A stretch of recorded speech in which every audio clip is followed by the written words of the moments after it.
Not know who Anthony Robbins is. Everybody knows who he is. So me and Russ and I, the two of us, Russ and Dave, decided to go to Tony Robbins last week. So we check on flights, way too expensive. Can't figure out how to get there. So we decided we're going to drive to Los Angeles. Yeah. And yeah, we did. After driven the week before. He had just been to Disneyland and just got back, and then he decided with me that we're going to turn around and go right back, like 3 days in between was all. So he shows up at my house with this stuff. Where did you go? Let's go. And both of us really, I'd already put gas in my car, but both of us were already feeling like, holy crap, we got to drive 12 hours to LA. What are we even thinking? So it probably took us to about Spanish Fork. We started talking about this book that we just read. Has anybody in here heard of the book called Raving Fans? I know Louis has, so most of you have. In Raving Fans, it's a book about how to create customers that really love you and just rant and rant and rant and just won't quit talking about you. So we had just read this book, so we started talking about it, and I think it was probably his idea, not mine. We decided to see on this trip how many raving fans we could either spot or collect. So we either have to make them our raving fan or we have to become theirs. So this goes from fast food joints to gas stations to hotels, whatever. We're just going to go over the top, gushy, mushy, and it was pathetic at some point because we were just so nice to people. And I was really kind of amazed what happened. I got accused of being things that I would never describe myself as, and some of them with great expletives in front of them. But we had lots of people, first off, that we saw that were doing a fantastic job at their job. From fast food to people at the gas station to, we even gave that guy money on the corner. Some bum on the corner who was really, really nice to us, and we got to give him some money because we're going to be his fan. And it really changed, for me, it definitely changed my trip. I know it did his too. We heard this song on the way home on the radio, and right when the song started, because of Tony Robbins, every time you hear music, everybody, you know what they do? They'll jump up and start screaming and yelling and going crazy. Well, the song comes on, all of a sudden my truck starts going down the freeway, yeah! And he's so excited. And it just gets in you, and once you change a little behavior like that, it's really hard to go back. And so hopefully you made a good change and you don't want to go back. So a few of the people we met. We met a lady at the hotel, at the Marriott Hotel. Not real nice. She was kind of a snob, actually. But we just kept trying to be nice to her. She's like, where's your AAA card? Where's this? Do you need that? And I said, well, can you upgrade our rooms? Being really nice to her, and she was not nice to us. But we kept being nice to her. So then we walk into our room, and we thought, okay, we got a crappy room, little tiny room because of this lady. Turns out she upgraded us to some deal there. We had free dinners, free breakfast, all the food, anything we wanted, they would definitely bring it to us, and we couldn't thank her because she was gone.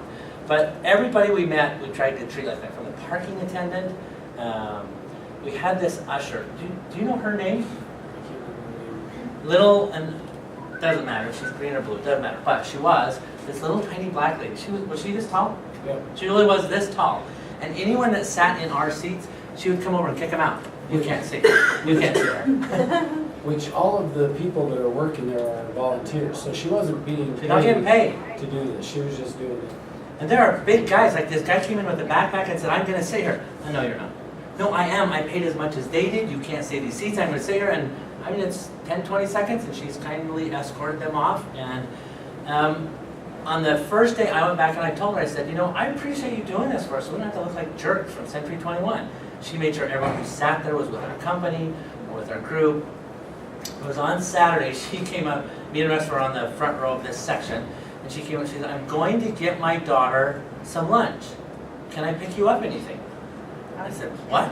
And everyone's screaming, I can hardly hear. She goes, I want to buy you guys lunch. What do you want? And I said, no, we're good, we've eaten it. She goes, no, I really, you're so nice to me. She's been nice to us. You guys are so nice to me, let me buy you lunch. And I said, you know what, we're good, we brought some stuff, everything's fine. She said, okay, anything I can do, let me know. And away she goes. At the very end of Tony Robbins, they flash her picture up on the screen. What do they say about her? She has a 7-digit income. Yeah, she's making lots of money. $1 million in a year this lady's making. She's the kindest, nice, little, humble lady in the whole world. We should let her buy us lunch and dinner, because she had to buy it. Our whole trip, I believe, when I thought about this morning, our whole trip, at least for me, it was about gratitude. And there were some things that happened to me on the trip that I just realized how grateful I was for the people around me. Some I knew, some I didn't know, some I just met. And so I decided to be grateful for different things. One thing I was really grateful for is for George getting me to Tony Robbins. I did not want to go. Sue just said this morning, you said you would never go to that again. I didn't want to ever go to Tony Robbins again. The first time I went, it was a horrible, horrible experience for me. Any idea, Bruce, on why it was horrible the first time? Because they are. I have the books from last year, this year. They are page for page identical events. What would be the difference, Bruce? Your attitude going in. It was my attitude. Tony Robbins starts off within 5 minutes, and he is dropping the F-bomb and several other expletives. Just, no, we're not talking once. No, like the whole. Hundreds and hundreds of times. It's his favorite word. More than I say the word I'm sure and, people from he Utah drops loved the him. F. Oh, a lot of people are really shocked by this. I was so focused on Tony. How could it be so horrible to use that word? And he needs to do this, and it's too expensive. And does he really think that I'm not gonna? The whole first event was kind of a waste of money for me. I didn't get that much out of it. This time, there's a place in the event where you go and you think about something in your life you want to change. That you're blaming somebody else for, and really you should just stand up, take credit for it, and change your life. Do you remember that part, Louie? Yeah. Remember what you're thinking about? Yeah. It's pretty emotional. How long were we standing there in the dark? I don't know how long it was. Too long. About 45 minutes, maybe an hour in the dark, thinking about things going on in your life and who you blame for it. I've never done this before. He knows, nobody else has, but I'm going to tell you about what I thought about. I was really, really angry at my mother. My mom's the nicest lady in the whole world. She has had and survived cancer 4 times. That didn't eventually kill her. It was her kidneys that killed her, but she has been through a lot. But I hated my mother. Any idea why? Why would someone hate their mom? What do you think, Jen? Because you didn't feel like she gave you what you needed. She gave me everything I needed. Because you're bad. This is the woman who at 4 o'clock when You're a stinker. because I'm a stinker. No, I'm a jerk. I'll tell you right now. I realize this here. When I got my first job at about age 7, I weeded Lorraine Mason's yard. There's a lady who lived on my street. She had all these tams. Tams are those little green things that just beat the tar out of your hands. And I used to go down there and weed every morning at 6 o'clock, and I was doing a horrible job. So my mom said, we have to go at 4. This would be a clue for you. So we went at 4 o'clock, and my mom got down on her hands and knees and weeded with me for 2 hours until we got this whole huge section of evergreens and tams all weeded perfectly. Why do you think we had to go at 4 o'clock? She didn't want Well, anybody she could to have see 10 her. kids. She didn't want anyone to see her. Why would that be? She's huge. She's gigantic. She's one of the biggest ladies I ever knew. And I was too big of a jerk to think about why would my mom be so big. Instead, I'm hiding her in the back and embarrassed of her and going to work at 4 in the morning, making her go with me so no one can see her. This was her idea. She knew what her kids thought. And I realized standing there, when I was thinking about these things in my life I was going to change, I know why I'm fat. Do you know why I'm overweight? I don't think you're overweight, I know you don't think so, but I think I'm overweight. Do you know why I'm overweight? because your mom was. It's my mom's fault. It's hereditary, and I can prove it. You met my brother? Bigger or smaller than me? Bigger. Well, he's a lot bigger. They're all bigger than me. And I guarantee you, everybody in my family blames who? Mom. Blames my mom. So at the end of this time, when you're standing in the dark thinking about all this stuff you're going to change in your life, you turn to your partner and you scream out loud at something you're going to change. And I didn't realize what came out of my mouth, but this girl looked at me like, well, what did you, and she said, what did you say? And what I yelled to her was, it's not my mom's fault. It's not. It's not her fault. It's my fault. So I called my dad last night and I said, this is going to be tough for you. My mom died about 5 years ago. Tell me why mom was so big. And he said, her second time she had cancer, they removed her lymph nodes or something. Oh, The yeah. woman puffed up like a balloon. Yeah, She did not have the ability to sweat. And so she would go to the doctor and they would cut and drain this stuff and put little machines on her. I mean, you know what I'm talking about feeling like a jerk? Talking to my dad, I was really feeling like a jerk. He always treated her like a princess because he knew all this stuff, but I didn't. So, long story short, there are things in our lives that once we change them, once we decide to be different people, will just empower us to do crazy things. I woke up this morning at 5 o'clock, jumped out of bed. I didn't realize this, but I quit blaming. It's my mom's fault I sleep in, right? and it's my mom's fault. I love to eat hamburgers, and it's all these things were my mom's fault. And as soon as I screamed this and got out of my body, it's not my mom's fault, this is me. I can change this, things change for me. So I want to talk to you about what he did after we stood in the dark. We stood there for 45 minutes, you think about these things that are really driving you nuts, and you kind of toss them to the wind, and then do you remember what happened next? What did he make us do? If I tell you, I know you'll remember. Do you remember what he does? After the lights come on? Uh-huh. He makes you think of things you're grateful for. And you start writing these things down. And last year, I went and got my book and looked at it, there's like one column. This year, the page is full. Every little corner, I'm writing down all these things I'm grateful for. So somehow, thank you to Tony Robbins, he got me to get rid of something bad and start thinking about what I'm grateful for. So I want you guys to think about, in your life, what you're grateful for. This will make you a different person. Your name is on my page. Brondi walked all the way across the room. She was over in the corner to find me and Russ on the front row. And do you know why she came over there? Just wanted to give us a hug. And then she left again. That sounds like Brondi. That sounds like Brondi. But there's just so many people. There's 10,000 people in this room. I mean, it's a crazy jungle. And had she not done it, it wouldn't make any difference. Maybe, but it did does. Okay, so what are some of the things you're grateful for?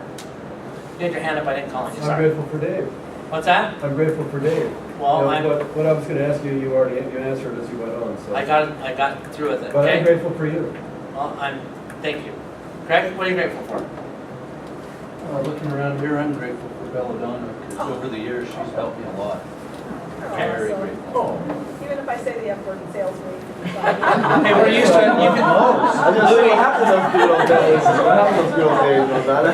Louis this morning in Morning Ascent had all of these words still rolling around in his head, and about 3 times he'd go, I'm so freaking, kept trying to purge all these words out of it, because they get rolling around in there and you can't get rid of them. So, I don't know. Good job, Belladonna. Well, I'm late to work today because I was late to the gym because it was leg day and I just couldn't face it. It's like, I don't want it to be leg day. And I swear to you, I get to the gym and working out right next to me is a guy with no legs. Oh. Wow. Seriously. Yeah, it'd be great. And he was killing it. He had a really cool, super light fly wheelchair that was super maneuverable, and he was like getting on and out, stripping 45 plates off his bench and jumped back in his chair and rolling around the other side. And I was like, man, I'm a douche. I'm so grateful. Don't put that on your name tag. Yeah, that might not help you so real soon. I did write down a quote that Tony Robbins said, and I'm probably going to butcher it, but that's okay. He said, life is a gift, and it offers us the privilege, the opportunity, and the responsibility to give something back by becoming more. So I was quite surprised how religious a guy this is, considering his language that I couldn't get over last time. But he, in his little, this thing that we chant every morning, did you notice that, Russ, when he changed that? This now, I am the voice. He gets down to this part and he says, I am a force for good. And everyone can see this up on the board. And then he yells, I am a force, do you remember, Louis? I'm a force for who? I'm a force for God. And he keeps going. He did it the first time, I thought, oh, he made a mistake. Came back the next time, did it again and again and again. The guy, I think, really is in touch with his inner self and being grateful and thankful. So how about some more? Cheryl, what are you grateful for? I'm grateful you're sharing this with us because I was dying to hear all about it. Okay, So, go ahead, Russ. so You have to couple stand up things- if you talk, couple- because it's noisy up here. okay, a couple things that I wanted to hit. One, where's Louis? What Dave and I decided to do, instead of cussing, we decided to use women country singers' names in their place. So the next time, just say Faith Hill instead of. You think we're kidding? We're driving down the road and he's like, Shania Twain! Oh, I've used that before.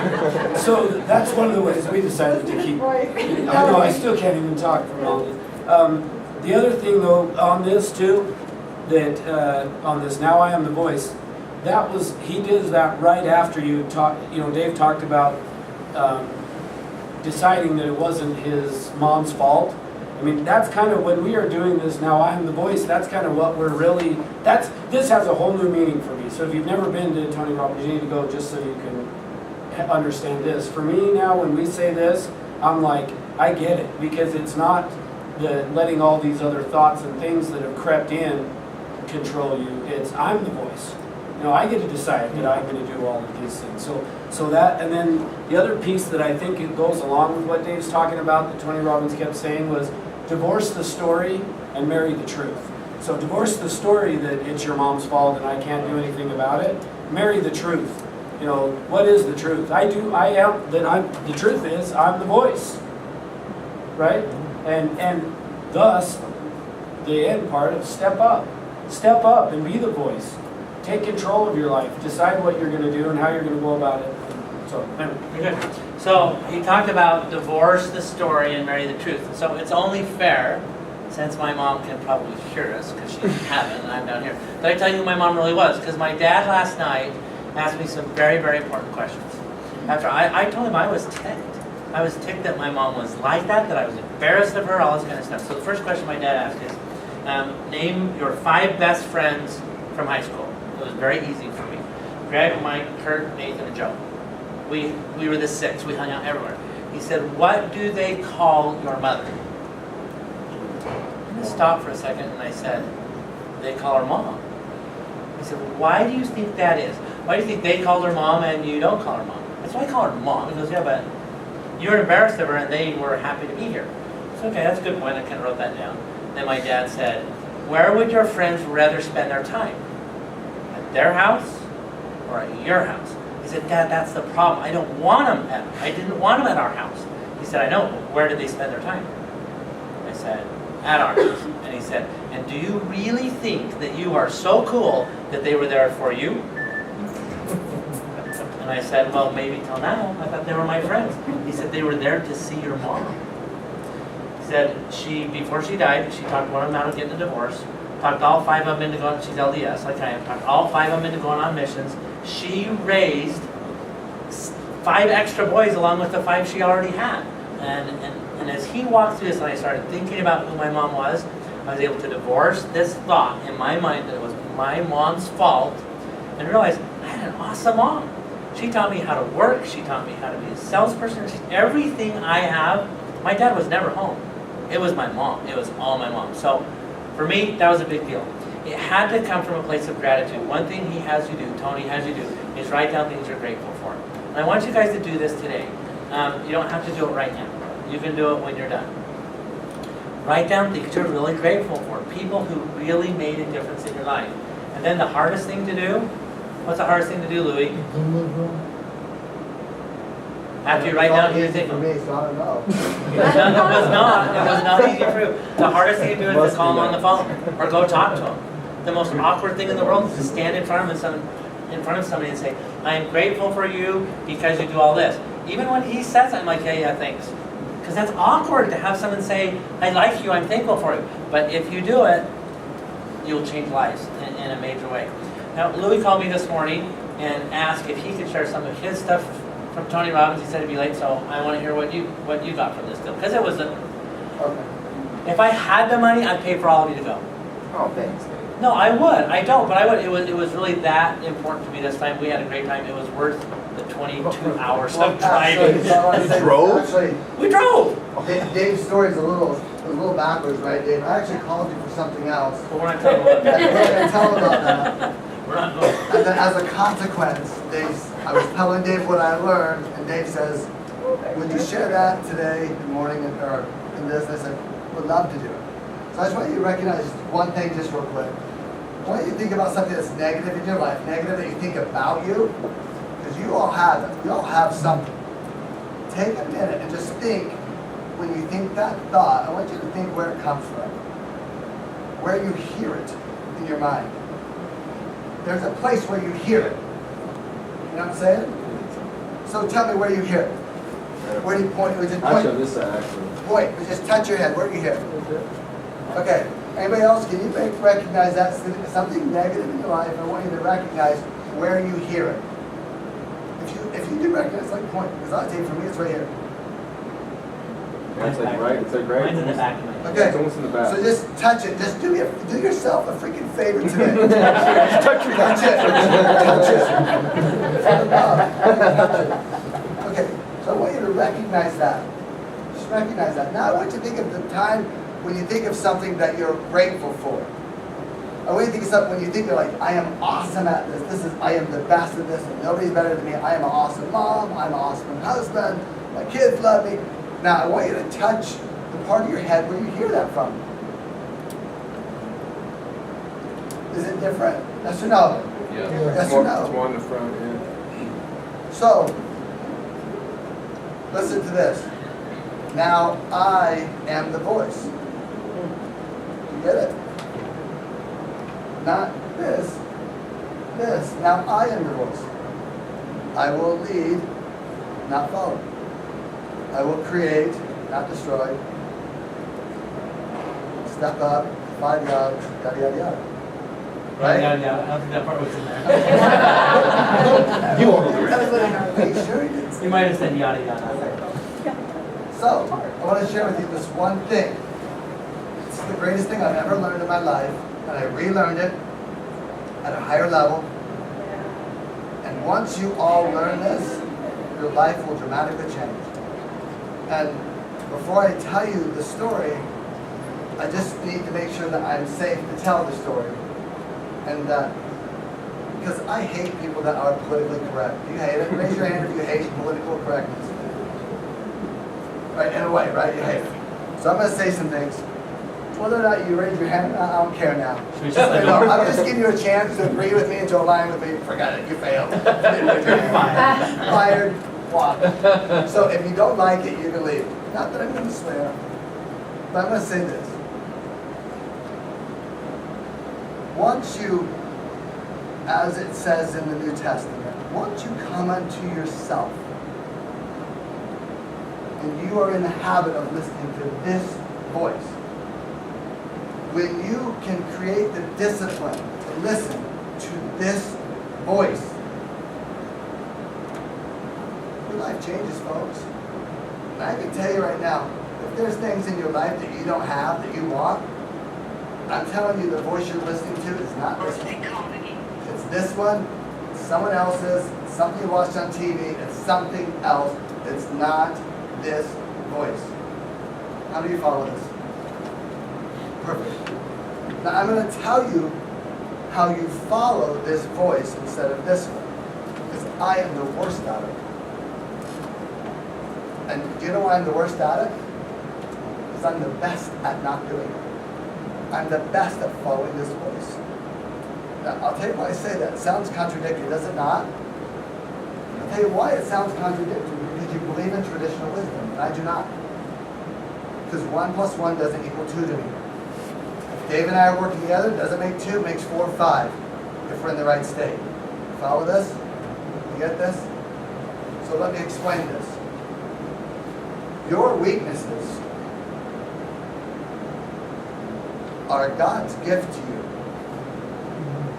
And I'm going to tell you this, that He hides your strength in your weakness. He hides it. But because you cave on a daily basis and you listen to that voice in the back of your head, you don't seek your gift and your strength where it's truly found. And that is in your weakness. How many follow this? You say that one more time, your weakness. No. You're breaking my rhythm. You gotta ask once in a while. Okay, we'll talk about it later. Hi, Pastor. Strength, your weakness is your freaking strength. I'm gonna say that too. You're a freak. You're freaking. Let me explain this. I grew up very poor. Poorer than, I don't know if anybody grew up poorer than I did. Okay? My mom couldn't buy me shoes. I got made fun of at school on a daily basis. I asked the girl to the 8th grade sweetheart dance. She said yes. Next day she turned me down. Like, devastating. Because of my weakness, it has created something inside of me that I'll never be mean to someone. I'll never. Even if someone chooses to be not nice to me, I can't do it. Because my weakness has created my strength. Get it? See it? Once you come unto yourself and you accept what's weak inside of you, and you accept it. Because every weakness plants a seed of strength. And you don't nurture the strength if you can't accept the weakness. You get this? So I've made failures in my life, in my business, I've made mistakes, I've lost clients, I've gained clients, I've lost money, I made money. My wife's hated me, she's loved me, whatever. It is. I always and never will not. I always bounce back and never will not bounce back because I accept all my weaknesses. And I am telling you this, the people who do grow. And the people who don't stay the same. And it sounds like I'm talking in circles. And it sounds like it may sound like I'm talking in circles. And it may sound like I'm saying something that sounds cool, doesn't really work. I'm telling you, and proof that it works. I accept everything that's weak in me. And the reason why you aren't where you're at is because you don't accept it. You deny it. You hang out with people that make you feel comfortable. You hang out with people that, and I told my wife this, please, I wrote this letter to my wife. And I said, I love you and I married you not so that you could comfort me in my weaknesses, but that you can help me identify how those things make me strong. And the second you comfort me in my weakness, we both lose. And the problem is, and I'll say it again because I said it in Morning Ascent, the problem is, the reason why people don't like sometimes this environment and they go somewhere else, it is because you, they, whatever, are not comfortable with their weaknesses and they will never, ever in their lives be what they can be. You listen to Steve Jobs, you listen to Bill Gates, you listen to Tony Robbins, you listen to all these things. He explained and verified my own story. Tony did as he explained how he accepted his weaknesses because he accepted it. Did it not work for him? He accepted it. He went from $38,000 a year to $1 million the next year. Why? He embraced them all and recognized that they are working for him, not against him. And I want to say this again. I'm speaking religiously here, but I'm just going to say this because I'm just saying this because we all believe to some level that there's a divine creator, that there's something that made this earth. And the reason why I say all of these things is because of this one belief. One. It's because I believe everything happens for a reason. We believe and we talk about it, you celebrate it every year that someone was born and a star appeared in the sky. All talk about it. And now, because we believe that and acknowledge that, what we have to acknowledge is that somebody put it there millennia before he was born, and it came in at the right time, at the very moment that he was alive, right? We all celebrate this, do we not? Fact. So what I'm telling you is this. Lastly, everything in your life was put in its orbit to be in your orbit today. And as you do not recognize it, as some people did years ago, you will not come unto yourself. And you will stay lost. And you will never own and claim what you're capable of owning and claiming in your life because you have failed to humble yourself, to acknowledge your weaknesses, and find someone who can coach you and help you and recognize them and fine-tune them and help you develop your strengths. That is what I learned years ago, and I relearned it again over the past weekend. And when you learn it like I learned it, your life will change. Everything you want will come into your life. And that's a fact. Thank you. Okay, so I'm going to butcher another Tony Robbins quote that I tried to write down at 100 miles an hour in the dark. The only problem we really have is to think that we're not supposed to have problems. That's what Louis is talking about. We think we're above that. Why should we have problems? Then he goes on to say, problems call us to a higher level. Face and solve your problems now. So I want you to think about that. Liz, One of the things that I thought about too. you gotta talk really loud because we have And the jet up here. Sorry. When Louie was talking about that, one of the things that me and Sandra talked about on the way home is just the fear that you face, or the fear that you face who you truly are, and you don't let that person out. And one of the things that I love about what Louie was talking about is just when he talks about the problems or the things that you're going through in life, most of the things. But one thing that he was pointing out to me as he was talking was just Tony's affirmation to fear and what it actually stands for. And more or less when he was talking about, not accepting the pieces of who you truly are. I'm not going to be politically correct when I say it. Here's how Tony calls it, you guys. Fear is fuck everything you love. And so, but he means to run towards it. Don't run away from it, run towards it and conquer it and be that person and be who you're supposed to be. Because if you running away from it, what Louis was saying is not creating that person that you're ultimately capable of being. And so it's just fun to talk about it because on the way home, just reiterating it through some of the conversations that we were having is that is our gift. It is our gift, in my opinion, and it was definitely reminded to me as well this time. I've been to a lot of his events. Kind of what Louis is saying is just reiterated to me that if we're not giving our ultimate best, we're not giving our gift that God gave us back to Him. So it is our duty to do that. And it is our responsibility to not coddle other people and to push them to be their ultimate best. Because if we're coddling them, then we're not being their true friends and we're not influencing them at the levels that we can be.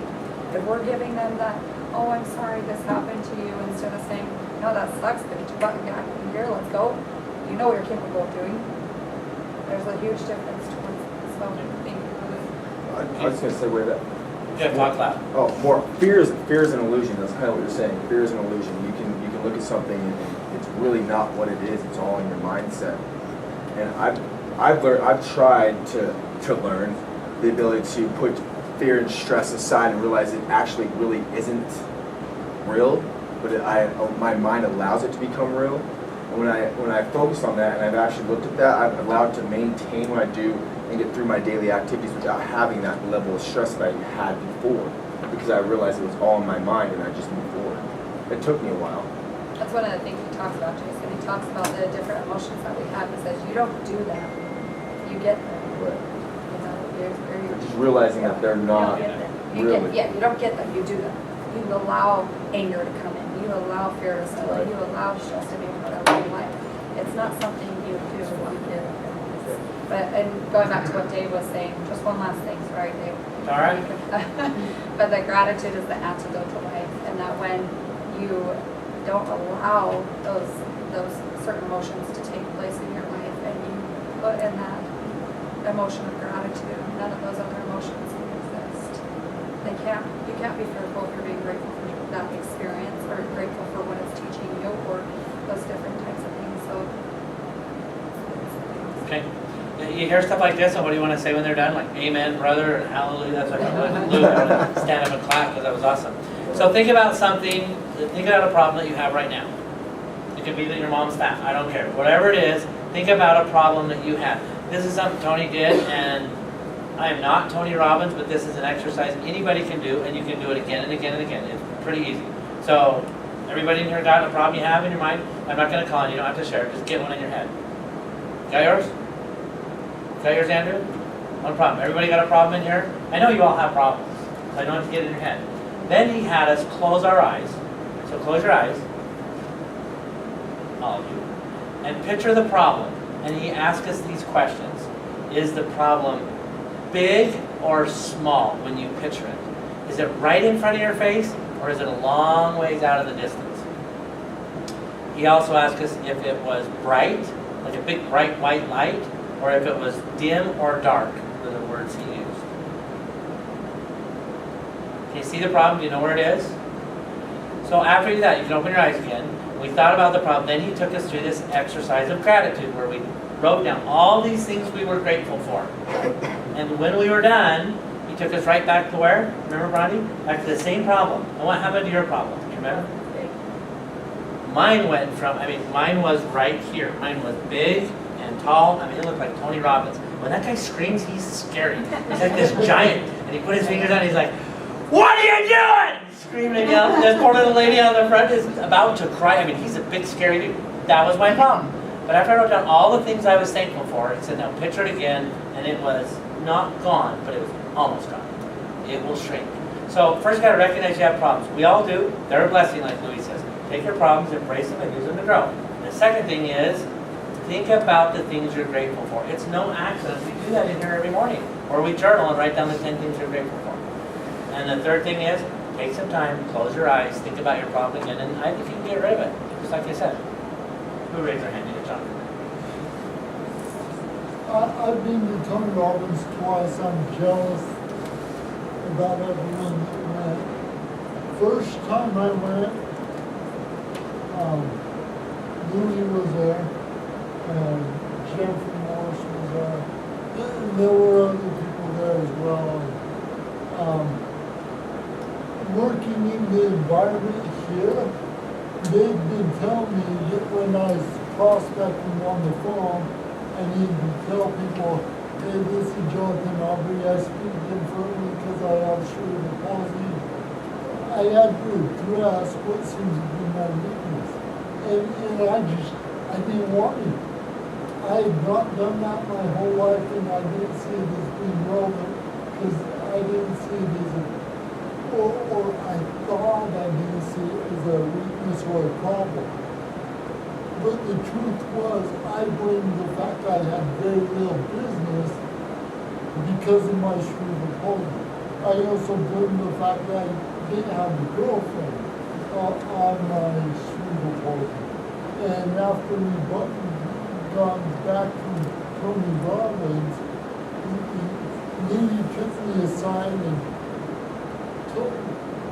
told me what he could see me being, and we had an amazing chat, and I actually